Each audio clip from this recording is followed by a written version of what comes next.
Selon moi, ce qui est méconnu du programme auteur, c'est le programme auteur au complet. Les gens ne sont pas au courant. D'ailleurs, même ce métier-là, le métier d'auteur n'est pas connu du grand public. Le monde, en majorité, ne savent pas que ça existe, que derrière chaque grand humoriste, il y a souvent un, deux ou trois auteurs.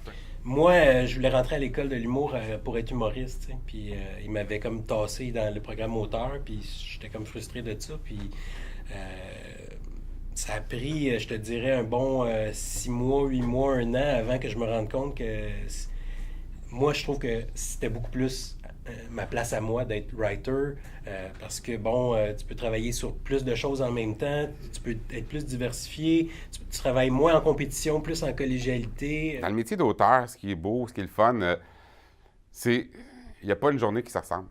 Moi, à tous les jours, j'ai une job différente. Je suis sur des plateaux de télé, je rencontre des vedettes, je travaille, je fais rire des gens. Il y a une diversité quand tu es auteur que tu peux travailler sur et de la télé et de la scène. Je trouve qu'il y a quelque chose de magique que les gens savent pas de ce métier-là, puis que tu as le même plaisir à créer, mais que tu n'as pas.